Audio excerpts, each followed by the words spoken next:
નમસ્કાર મિત્રો, તો મિત્રો આજે આપણે જાણીશું કે રેશન કાર્ડની અંદર 1000 રૂપિયાની સહાય કેવી રીતે મળે છે. સંપૂર્ણ માહિતી આ વિડીયોની અંદર આપીશું. ક્યાં જઈને તમારે ફોર્મ ભરવાનું છે, કયા ડોક્યુમેન્ટ લાગશે, અને ઓનલાઈન અરજી કરવાની છે કે નથી કરવાની, સંપૂર્ણ માહિતી આ વિડીયોની અંદર આપીશું. તો વિડીયોને એન્ડ લગી જરૂર જોજો અને નવા હોય તો મારી ચેનલને પણ સબસ્ક્રાઈબ જરૂર કરી લેજો, જેથી કરીને મારા આવનારા બધા જ વિડીયો તમારી સુધી પહોંચી જાય. રેશન કાર્ડ ધારકોને મહિને 1000 રૂપિયાની સહાય મળશે. કોને મળશે આ સહાય, કેવી રીતે મળશે અને ક્યારે મળશે, એ બધું જ આ વિડીયોની અંદર બતાવીશું.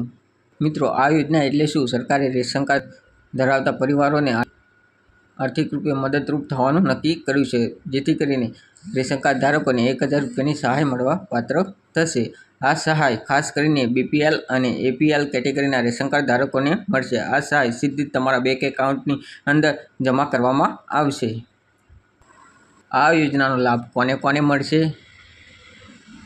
જેમના નામે રેશન કાર્ડ નોંધાયેલ છે, જે પરિવાર વાર્ષિક આવક નિર્ધારિત મર્યાદાથી ઓછી છે, ખાસ કરીને મહિલાઓ અને વૃદ્ધો, નાગરિકો અને ગરીબ પરિવાર પ્રાથમિક આપવામાં આવશે. જો તમારી પાસે સરકારી બીજી કોઈ સહાય ચાલુ હશે તો કદાચ આ સહાય તમને મળે પણ નહીં. આ યોજનાની અરજી કરવાની પ્રક્રિયા હવે જાણી લઈએ. આ યોજનાની અંદર અરજી કરવા માટે તમારે તમારા જિલ્લા કચેરી અથવા તમારા તાલુકા કચેરી અથવા રેશન કાર્ડ શોપ ઉપર જવું પડશે.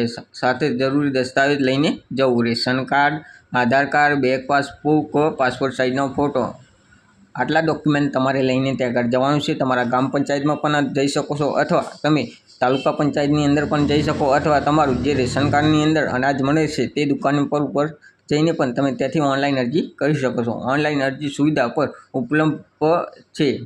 તેના માટે તમારે સરકારી ડિજિટલ ગુજરાત પોર્ટલ પર ચેક કરી લેવાનું રહેશે. મિત્રો, તમે ઓનલાઈન અરજી તમારા લેપટોપ હોય, તમારો મોબાઈલ હોય તો તમે ડિજિટલ ગુજરાતની અંદર તમે જોઈ શકો છો કે આ યોજના ઓનલાઈન ફોર્મ ભરવાનું ચાલુ છે કે નથી ચાલુ. જો ચાલુ હોય તો તમે ત્યાંથી પણ ઓનલાઈન અરજી કરી શકો છો. આ યોજનાની અંદર સહાય કેવી રીતે મળશે? તમારી અરજી મંજૂર થઈ જાય પછી દર મહિને 1000 સીધા જ તમારા બેંક એકાઉન્ટમાં ટ્રાન્સફર થઈ જશે. બેંક મેસેજ કે ડીબીટી એલર્ટ દ્વારા તમને ખબર પડી જશે. સરકાર અંતર સૂચના જાહેર કરશે કે કઈ તારીખે સહાય જમા થશે. આ યોજનાની અંદર મહત્વની સૂચના. મિત્રો, ધ્યાન રાખજો કે કોઈ પણ વ્યક્તિ તમને ફોર્મ ભરવા કે પૈસા માગે તો તેથી સાવધાન રહેજો. આ સહાય માટે કોઈ ફી કે પૈસા લેવાતા નથી. સાચી માહિતી માટે હંમેશા સરકારની વેબસાઇટ અથવા જિલ્લા કચેરીમાં સંપર્ક કરવો.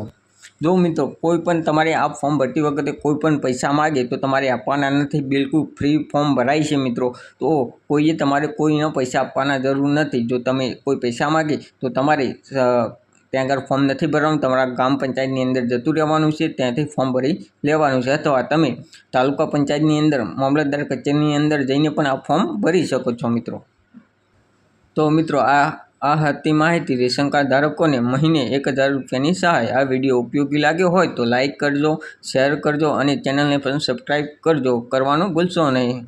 હું ફરી આવી જ સરકારી યોજનાની માહિતી લઈને આવું છું. ધન્યવાદ.